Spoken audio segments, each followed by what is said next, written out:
Welcome to WrestleRage, live on BeyondRingside.com.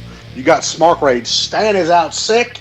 I'm here with my buddy and producer, Fast Eddie Layne, and our guest tonight is none other than Florida independent wrestling superstar D.J. Pringle and the son of Hall of Famer, oh yes, Paul Bearer.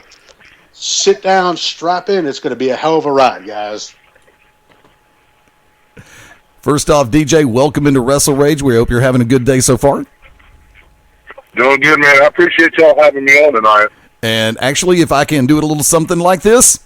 And now, ladies and gentlemen, bringing him in live. You heard Corey make the reference. I did the secondary, and this time it's for real. Please welcome the one, the only DJ Pringle. Glad to have you, man. Corey, come on in. I like that little entrance. Well, thank you. I tried my best.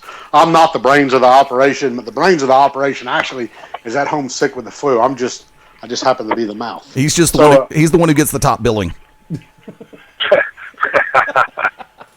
Hey, as long as they get the name right on the check, you know. So, welcome to Beyond Ringside. We are glad that you're here.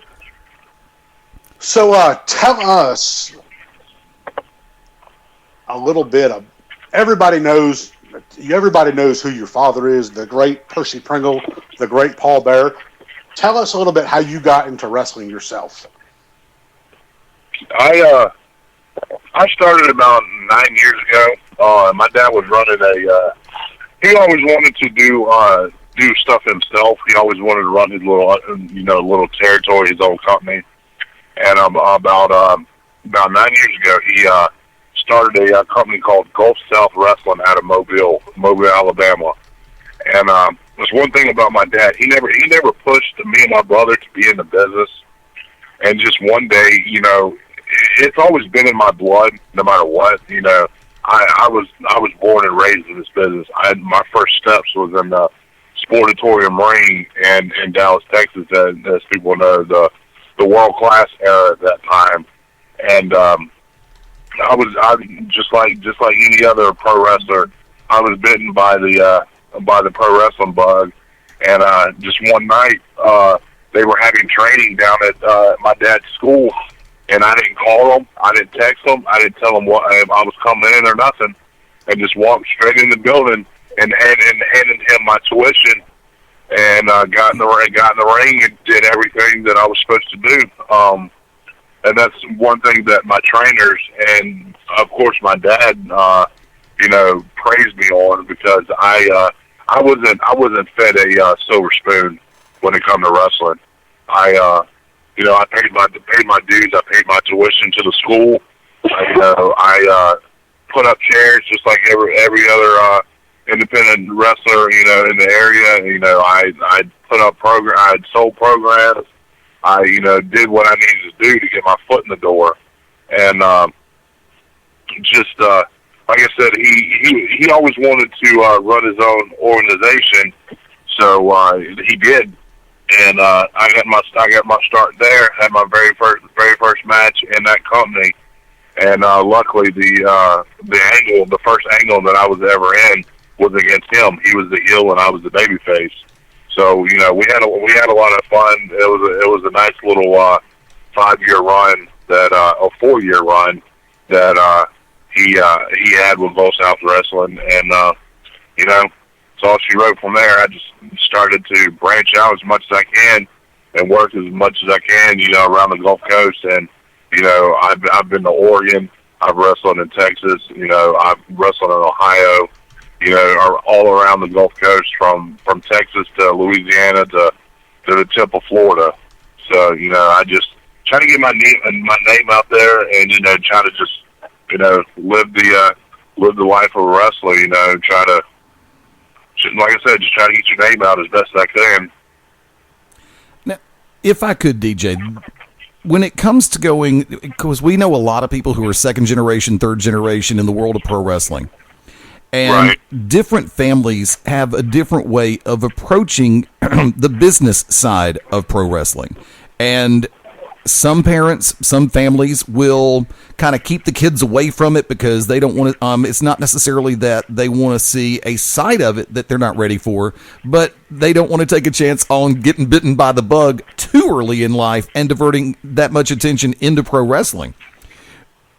Noting the international popularity that your father had, and noting the popularity that you have been gaining with a ton of momentum over the last couple of years, how much were you protected or kept away from it? And about what age were you actually shown pro wrestling for what it is?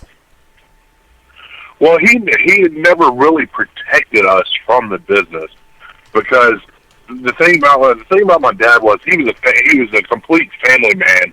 When the difference between Paul Bear, Percy Pringle, and William Moody is three different people. Right. And when it came to us, me and my brother, and everybody else in the family, he would let us in on little secrets. When it came to he would be on Raw or whatever they were doing at the pay-per-view or whatever. He would give us a little secrets and everything like that. But when it comes to I was about, I'd say maybe 14, 15 when he really saw that I was eating up with wrestling. I was the bug just basically took over my life, and he started teaching me little by little of behind the scenes and everything like that. But back to what I was saying a minute ago about breaking into business, it was 3 or 4 years that I put up chairs, put up rings, stuff like that to before I even stepped in the ring to even lace a pair of boots or shooter boots or something like that just to get in the ring to train. Right. He took me under his wing, showed me a lot of stuff. And that was one thing about my dad was he taught. Anytime we were in the car, anytime we were alone, it was just me and him. Because my brother, he loves wrestling because it was the main part of our life growing up, and it paid the bills, and it got us through school. Got us through high school, got us made a life for us. And he's not actually per se wanting to be in the business. He's on the outside. He understands what's going on. He can sit down. I can sit down with him, and watch a match, and he can critique a match, and you can take it. It's not like some green guy that you sit back and you want to ask him, hey, watch this match for me. And you take that advice with a grain of salt. He actually understands what's going on with the business and everything like that. So he never wanted to be a professional wrestler. But on my part, I with my dad, like I said, with him being just the teacher that he was, anytime that I got the chance, I picked his brain. What can I do better? Because all the listeners that's listening that followed my dad's career, he had the gift of gab.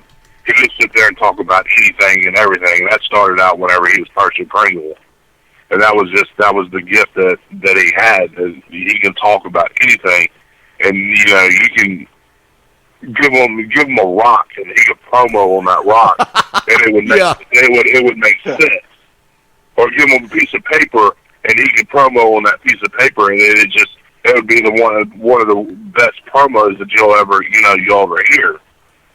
So that was one of the greatest gifts that he passed it down to me, because I'm the same way.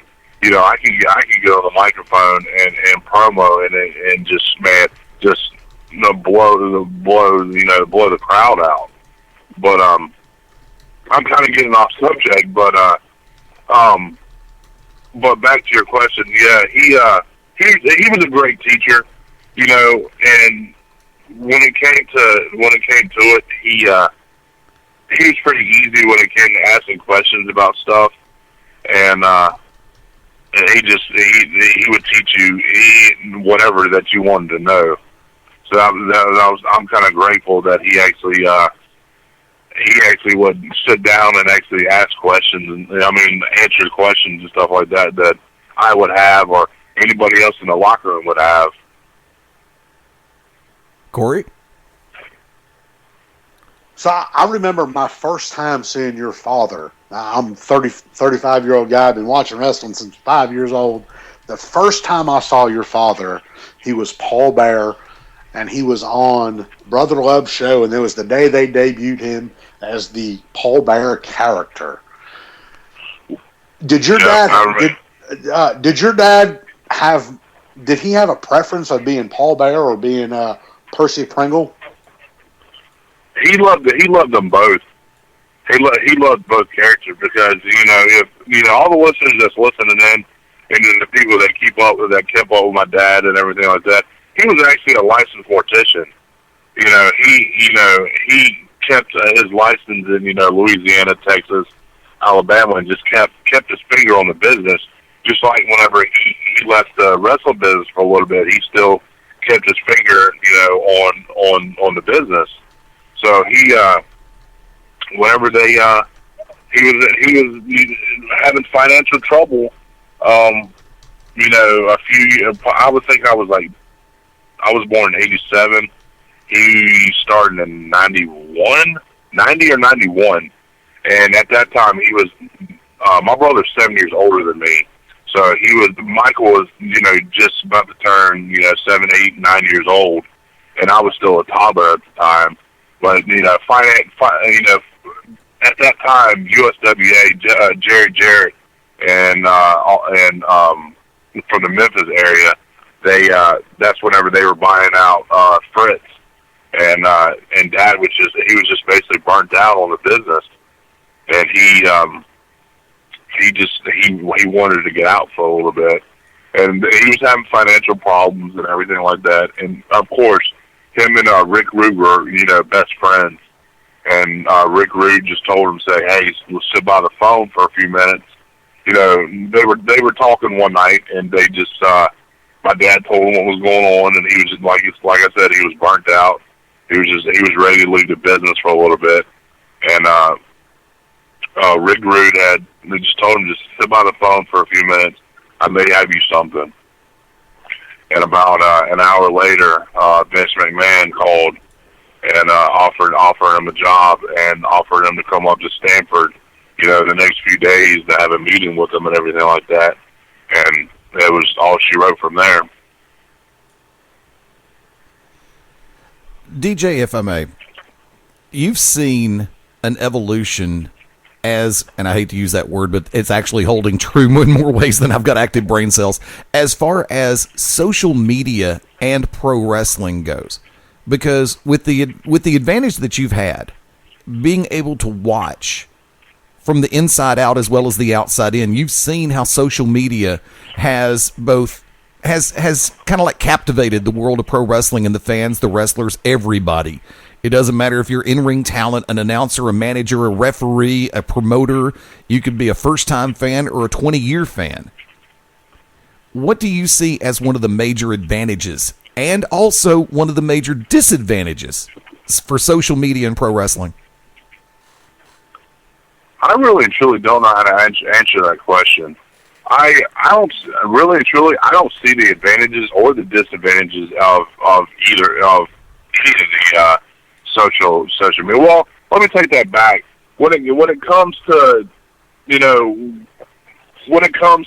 telling stuff like the Monday Night Wars, when it came to WCW telling all their fans what's happening on Raw, right?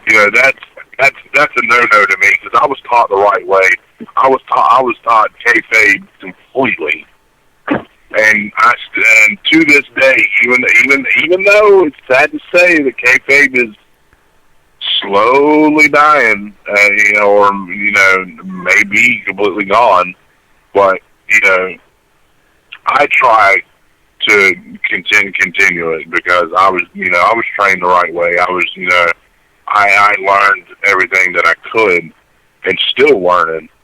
But when it comes to like the social media, whenever, people going on there and blasting wrestlers and blasting, WWE or even TNA or ROH or any of the wrestling organizations, it's unbelievable because what do they know, really and truly? What actually do they know about the business? What right do they have to, tell them, okay, they're, Vince and Triple H and all the creative writers are booking this wrong. Well, what do you know about the business? Why, it's none of your business. Sit back and enjoy sports entertainment. Sit back and be entertained. Don't sit back and be a how do I put this? Don't be a armchair don't quarterback. Don't be an armchair quarterback, but don't be an armchair wrestler. You understand what I'm saying? Don't sit there and blast us and blast the wrestlers and blast the organizations for trying to make you happy. Yeah, it's something that I've said this for a while. Let me cut in one hot second because you go on social media. It's like for me I'm 48, and I remember when bulletin boards were the hottest thing going, and people would go on and they would talk about television shows. But I've never seen in my life, not even with football, baseball, and basketball, fans. Well, except for maybe draft days. Except for maybe on draft days when fans would get so passionate and animate and sometimes just go off the deep end when it comes to some things, as I have about pro wrestling. Corey, come on in. Well, do I think, and I'm speaking strictly as a fan here. I think fans, and I'm guilty of this I'm guilty of this myself. I think it's like going to see a movie, and if you go watch the latest. If you watch Die Hard 4 and you paid money to see it and you didn't like it, you're going to get on and complain about it, whether fans think it's right or wrong. And I think social media, it's for a wrestler for a fan like myself to reach out to a guy like your father who I've talked to, via email, via Twitter, met him at conventions, and to have that accessibility, I think fans sometimes forget as a fan, that fans can be overbearing and they think they know everything just because they watch something on a shoot DVD and they think they know something about the business. Right. I completely agree with you on that. Because like I said, I don't understand why. I don't understand why people just want to blast, wrestlers. If you want to be entertained, WWE and all the other, even independent companies. When it comes to guys coming over and trying to take guys from other independent companies and blah, blah, blah, and going on there and blasting each other, this guy don't wear no gear, and blah, blah, blah, blah, blah, blah. Why? I don't understand what's the point. You bought the ticket to come to the show and be entertained and go home happy. Why go home and be like I said, be an armchair quarterback or wrestler, you know what I mean? But why go home and just completely blast guys? It's just it don't make no sense to me at all. If I may, with the jump start that we're not jump start, because you said a little while ago you weren't shown favoritism. You did everything from ring crew to chairs to handing out flyers and selling programs. So I'll drop the word jump start, and I apologize for using it. But with the time that you've spent active in the sport and in the world of pro wrestling, what has been so far one of the banner moments that you will just sit back and smile at every time you think about it? For you personally. truthfully, and this, and you can probably hear it in my voice. Truthfully, if I get emotional, I apologize. But having my dad in my corner, it's just one of the best. It's just one of the best feelings that you can, any wrestler or a second generation wrestler, third generation, or whatever the case may be, of having, your father, your uncle, your grandfather, or whatever the case may be, in your corner, and them, critiquing everything that you do, and then helping you to get better. Every time that I went through the curtain and had my dad in my corner, it's unbelievable, because it makes you want to work 100% more better, better than what you usually work. You want to show off. You want to have a good match, and it's still entertain the fans, but still, give that tickle, to your dad or whatever the case may be. When it came to promo mode, did you ever find yourself trying to go a little bit further at any point, just to try to get him, to crack him up or to take him out of character? No, yeah, and he did it to me a lot more than I could do to him, because when it comes to me, my character is a little bit more towards the Percy Pringle side, right, of his career, because of course Percy Pringle was the mama's boy. He was always mama this, mama that. If mama don't say this, Percy can't do this, blah blah blah blah blah. So of course, Dad always said, "If man, take a little bit from somebody, don't steal, the whole gimmick. Take from different people." So whenever when he gave me the DJ Pringle name and everything, that was the first thing that I thought of, was just to do the Daddy's Boy gimmick. And the saying that goes around, and everybody picks on me, in real life, and family and friends and the boys that my trainers that are really good friends, that I'm really good friends with. They're just like family to me and my dad and everybody else that in our family. But they still pick on me, because the saying is that my little line was, "Do you know who my daddy is?" And it always got over, no matter where I was at. And but back to the question at hand.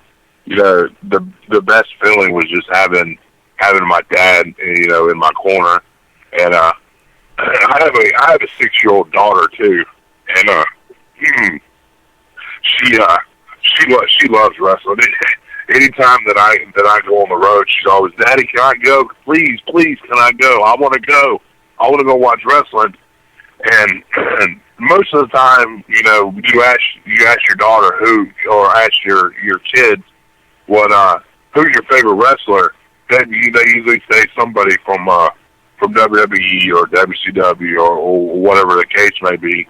But never once when somebody asked my daughter who her favorite wrestler is, she always says my daddy. So cool. that tickled me to death too. And she's ate up too with the business. She loves it like a fat man loves cake. She just anytime that she can go to wrestling, she's going to be there. You just said cake around. They're two wrong people to mention that word around. Right, exactly. Yeah, I'm a big boy myself. Now I got to get up and go cut me a piece of cake. Thanks, DJ. Damn it. Before you cut the cake, come on back in, Corey. So I'm just sitting here listening to you and taking taking in the moment and being a giant wrestling fan, not just a giant fat wrestling fan, just a giant wrestling fan, sitting here talking about your dad, and just I just, what was it like growing up? I mean, like you had friends, and like holy crap, your dad's Paul Bear or Percy Pringle. How did your friends take to it? How did your dad take to your friends? Always coming over and wanting to see your dad. Was he receptive? I'm sure he was receptive, but did it get old to him after a while, your friends wanting to come over and bug him for a picture? See, that was one thing about him. It never, stuff like that never really got to him. When it comes to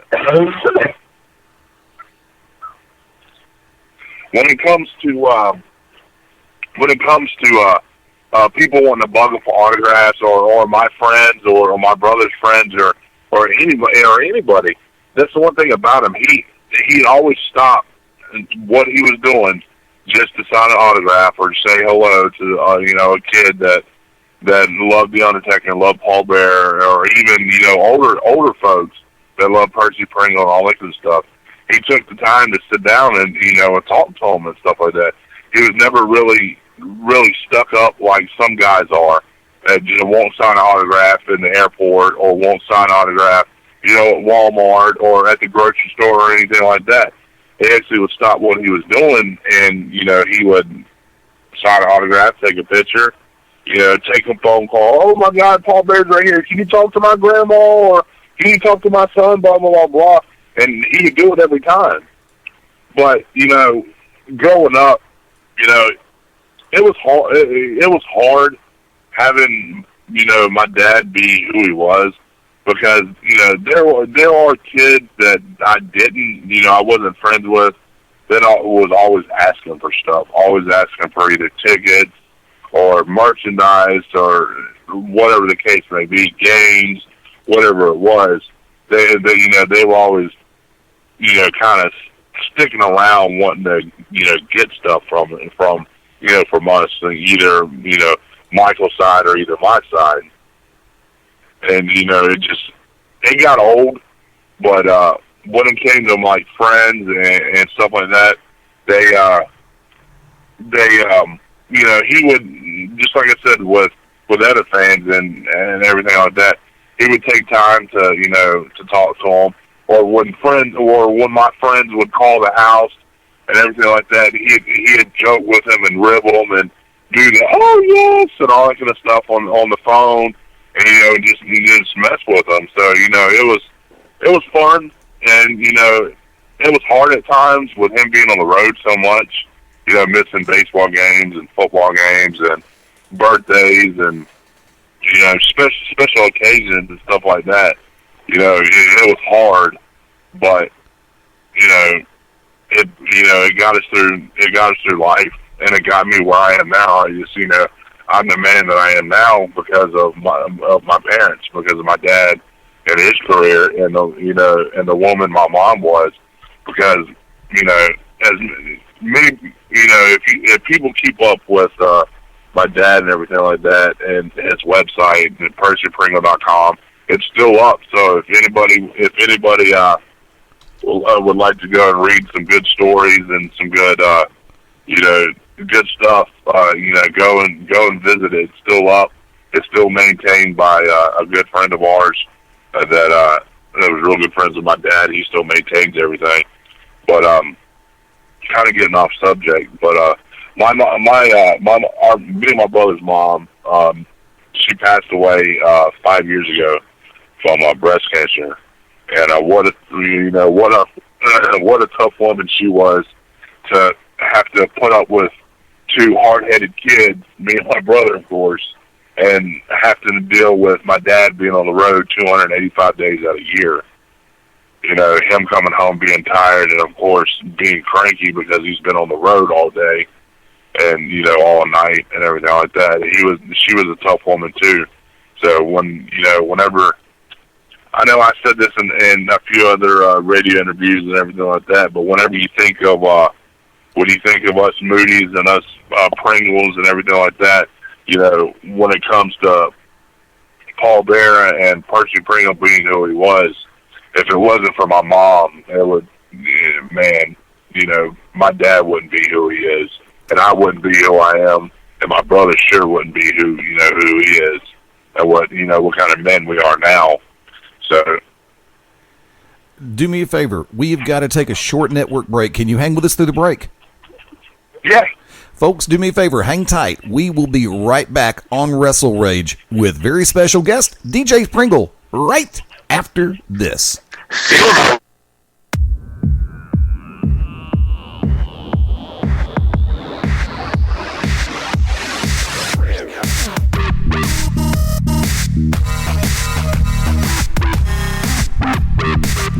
And we are back live on BeyondRingside.com with SmarkRage. Stands out sick. I don't know. The guy who doesn't get... That's why he doesn't get top billing. We're live with none other than DJ Pringle, better known as the son, Daniel Moody, the son of WWE Hall of Famer Paul Bear. Got my producer right here in the corner, Fast Eddie Layne. I'm in my corner, dude. That's me all alone. So, as we come back from break, this question just popped in my head, Mr. Pringle. Last year, when CM Punk had the feud with Undertaker, they did a whole, I would say it was a tribute to your father, and CM Punk brought out an urn. How did the Moody family? How did you guys take that? Did somebody in WWE pick up the phone and say, "Hey, we're gonna do this," or did it just come to a shock to you guys? No, it's stuff like, man. The one thing about WWE is, and a lot of people don't know this, WWE when it comes to having guys that pass away. And, like Eddie Guerrero and other guys that's passed away that's been in their company for a while, they take care of their family. Yeah. That company is a family-oriented, company. And Michael Hayes is my brother's godfather. Oh. And he, after Dad passed away, he kind of took us under his wing when it came to stuff like that. He called and talked to us for a while, and we gave him permission to do it because the reason why we gave WWE the permission to do the angle that they did is because my dad was a businessman. Anything to make money and to for the sake of the business, do it. If not, you're not going to be entertained. So when it came to that, of course, yeah, they came to us and asked us if it was okay and everything like that. There were certain things that rubbed us wrong, and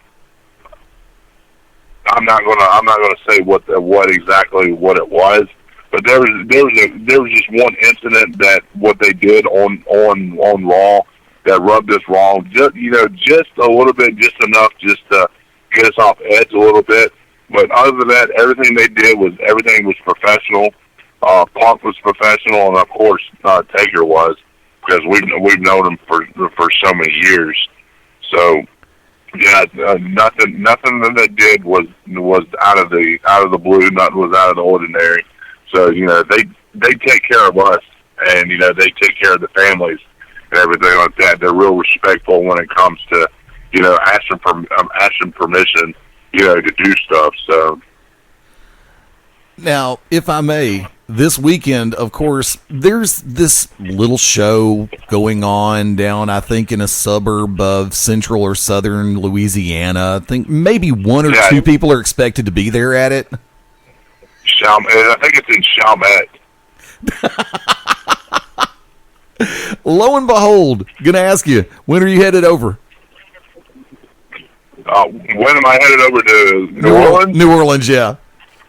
Yeah, I actually will be heading over there Friday morning, actually, and we got to be checked in and all that kind of stuff. And they're taking care of us really well, so there's nothing to complain about. Now, lo and behold, I do have to ask you a question. This you have some people who fly across the country, and some people who fly, out of their element, out of their pocket, so to speak. And then, lo and behold, the one where you're going to be at is maybe a 2.5, 3 hour drive for you. Yeah, about a 3.5 hour drive from where I'm at.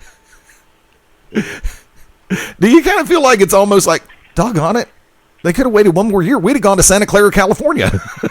We could have gone laid out on L.A. Beach. Yeah, it would have been nice for them to fly us out. But then, of course, I know you've worked Louisiana a number of times, so you have a good opportunity. You know the area, and of course, it's part of I can't say New Orleans is part of the Redneck Riviera because Louisiana is its own animal. But let me go ahead and ask this one. And this is, having had the experiences on the Gulf Coast, whether it be in Florida, whether it be in Alabama, Mississippi, and Louisiana, whether it be with the different styles of fans that you've encountered in the Gulf Coast. You've said you've also worked in Texas and Ohio and some other areas of the country. Which of the fan bases threw you off as far as what you, if there was a preconceived notion for the fan base in Central Ohio, as opposed to down in Gulf Shores, Alabama, or Mobile, Alabama? I mean, which fan base just gave you a completely different reaction that you might have been ready for? The farther north you go, the more they're into high spots and just, and the difference between the north and the south is the south, they love cheap stuff. You poke somebody in the eye, or you step on somebody's toe, or you cut a promo against their hometown logo, or team name, whatever. It gets the fans hot. But the Southern wrestling is completely different than the Northern wrestling. Oh yeah. And then the Northeast, the Northwest side of wrestling. Because I wrestled in Portland, Oregon. Right. If you don't hit them, if you don't hit the other guy, they're going to sit back and they're going to boo you, and they're just going to sit back and not give any kind of pop at all. You actually have to beat the crap out of the other guy, or into the actual the violence of it per se. Not the actual violence part, per se, but they love the contact of pro wrestling more or less than the entertainment in the South. The South is, guys get over what they look like and everything. It's not like their moves or anything like that. It's more or less their character and, what they get, they're speaking, just cheap stuff. Like I said, a heel poking somebody in the eye. Yeah. Or hiding a gimmick under their arm, and then standing up, referee, it's under their arm, blah blah blah blah blah. Right. It's just Southern wrestling is completely different than everywhere else in the country. I've never, I haven't got the chance to wrestle in California or up towards New York or New Jersey or anything like that. So I have no clue of how the scene is there. I'd love to go up there. I had a lot of opportunities to go up there, but this, like I said, this pattern down on booking, no matter what it is. If even if it's a crap show, still go and work like it's a pay-per-view or like a 5,000 people crowd, and just work as much as you can, and then start putting your name out, then start traveling, then doing what you can do to get your name out. So I've got a curveball for you before I toss it back to Corey. If I could, I want to ask, at this point in time, and yes, asterisk, subject to change without notice, give me your Mount Rushmore of professional wrestling.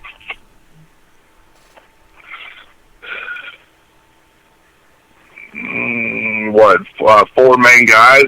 Yeah. Well, I what's so funny about that, and I'm sure because I know Corey's on my Facebook, and I know y'all. You've seen the post that I made. It's probably been a few months ago. Because I posted something like that, a question like that on my Facebook just to see what the reaction was of, the followers and everything that's on my Facebook, friends and family and all that kind of stuff.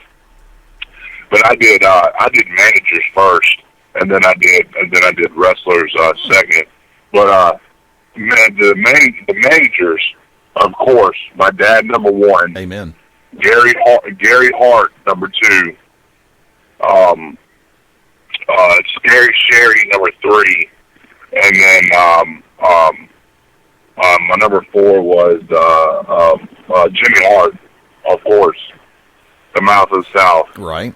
And then the wrestling side is more. It's not as more of on top for wrestling as more as favoritism toward on my part of being like my favorite wrestlers and stuff like that. So, of course, number one, because I looked up to him, growing up.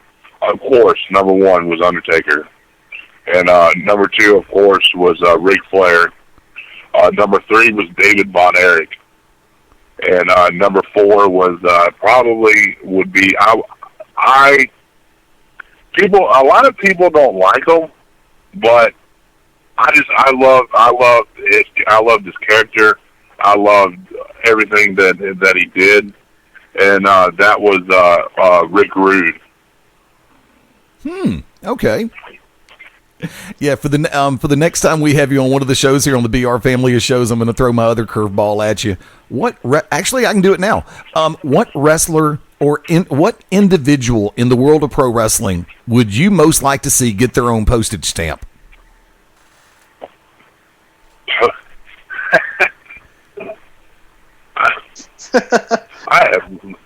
You stumped me there for a minute. I really don't know. Because really and truly, I don't know. On our side, go ahead.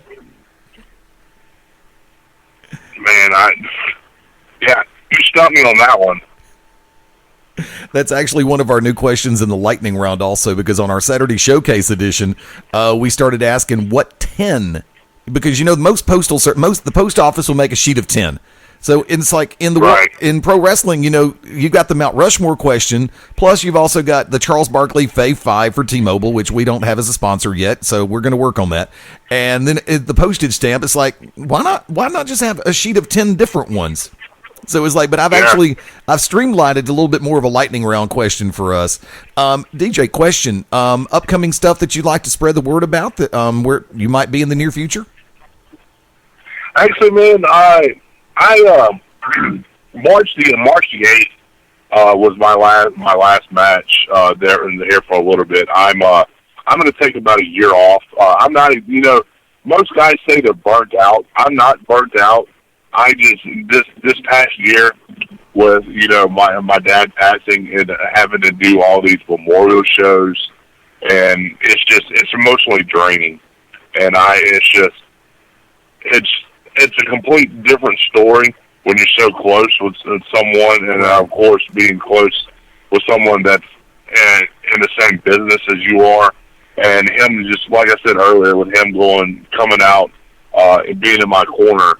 And just going through the curtain now, and him not being at ringside, it's just emotionally draining. I'll come to a spot knowing that's where he'll be at. He'll be up on the apron, and look down and him not be there. And it's like I said, it's just emotionally draining. And it's time just to take about a year off, just to heal up emotionally and heal up physically. And get back to the gym, get my mind right, and see if I can actually, see what I can actually do with this. Because I'm 27 years old. I'm not saying I'm too old or too young. I just I don't want to let the lineage go, die, per se. It's kind of wrong to say, but I don't want the legacy and everything in the memory of my dad to just to disappear when it comes to me being a second generation wrestler. Because that was one thing. He was tickled to death that I actually got into the business and you know followed his footsteps and everything like that. So I don't want to give up. I'm not saying this is my last match or in forever. I'm not retiring. I'm just taking a little time off, just to heal, just to get my mind right, to recharge back into professional wrestling. To recharge, right? Do what now? To recharge? Yeah, definitely. DJ, I want to thank you for taking the time to come on with us this evening. It has been an absolute blast being able to talk to you. And believe it or not, I mean, it's hard for us to believe that an hour has gone by. And believe it, we could probably go for another hour easily. I know Corey could, and I know I could too. And because I'm sure that there are so many different stories about your own career as everything's been taking shape. Because I know when you've got somebody who is a guiding light like that, you learn about some of the intricacies about how to make a road story sound good or how to make a rib work that much better. It's like, I'm going to do it like this. No, do it like this. Oh, you're right. Okay, no, but I'm going to do it like this because I think I got a new twist on it, right? Yeah.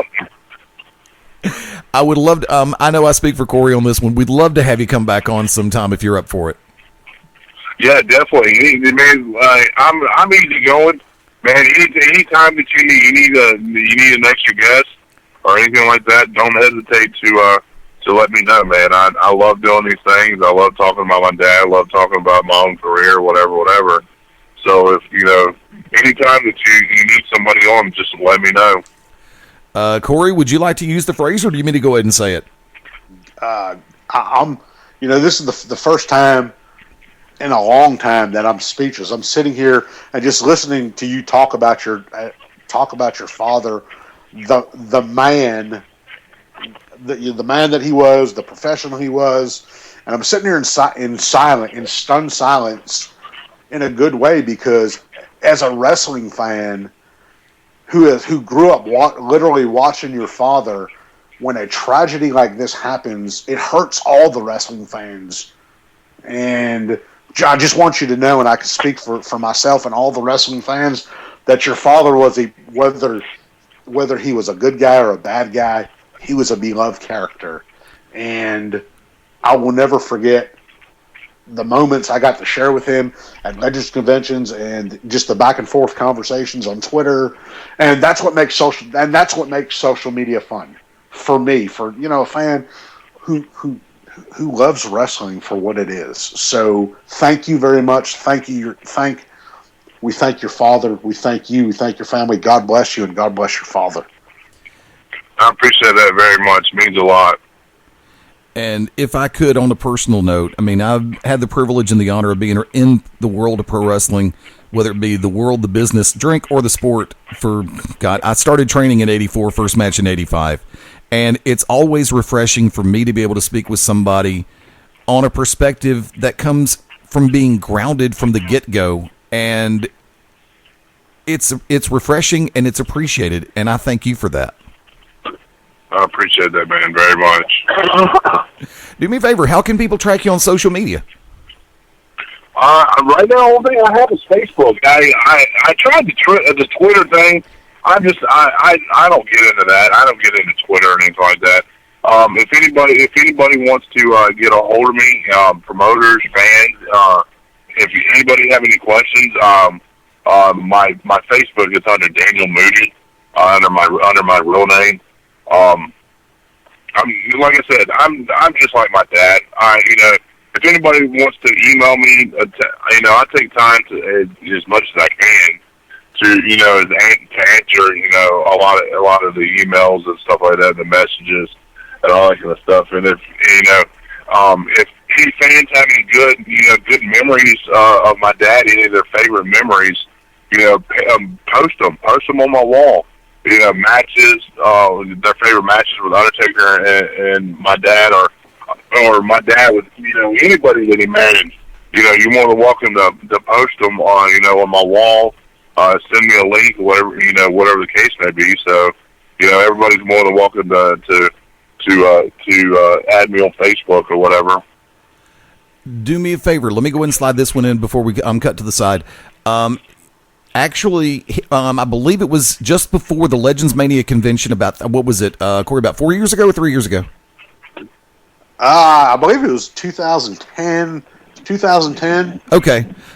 He actually sat down and did an interview on our Sunday night, Beyond Ringside Live, and actually I've posted the link on that one before. Did you ever hear it? Yeah, actually I did. I've heard it before. Okay, I didn't know if you had or not. If you hadn't, I was going to post a link to it. But first off, thank you for listening to it. I appreciate it. Definitely. Hey, believe me, I never take anything for granted, especially when somebody takes time out of their day to listen to one of our products. But Corey, do me a favor. We're about to head for the top of the hour. I'm going to go ahead and turn it back up to you for the show close. Just again, Daniel. Just thank you very much. Yeah, we appreciate this. I know I'll be watching Sunday night for WrestleMania. Be watching Saturday night on the WWE Network for the Hall of Fame. I'm speechless. I'm speechless. It just doesn't happen often, but I'm speechless. Daniel, I want to say thank you again for taking the time to come on WrestleRage tonight. Corey, if you're okay with it, I'll go ahead and take us out, friend. Go ahead, sir. Okay. Folks, keep your eyes open on Twitter. WrestleRage, easy to find. Over on Facebook, WrestleRage Radio is the Facebook fan page. And, of course, keep your eyes open on BeyondRingside.com for all upcoming show information. We're going to go ahead and take it to the house because in about 4 minutes from right now, the Wicked Nemesis takes the reins for the To Be Determined show. Stan, we miss you, brother. Hope you get well soon. For SmarkRage, Corey Champkin. I guess I'm out. And Stan, he missed you. I didn't miss you. That's why I get top billing. This is the SmarkRage and Stan show. Don't you forget it. And good night. For our very special guest, DJ Pringle. Okay, he's gone. Okay, this is the Magic City Motor Mouth studio announcer and show producer tonight saying, stick around. The To Be Determined show kicks off in just a minute. Waka waka. Thank you, Pac-Man. Just remember, the big powder donuts are not really energy pellets. All righty, man.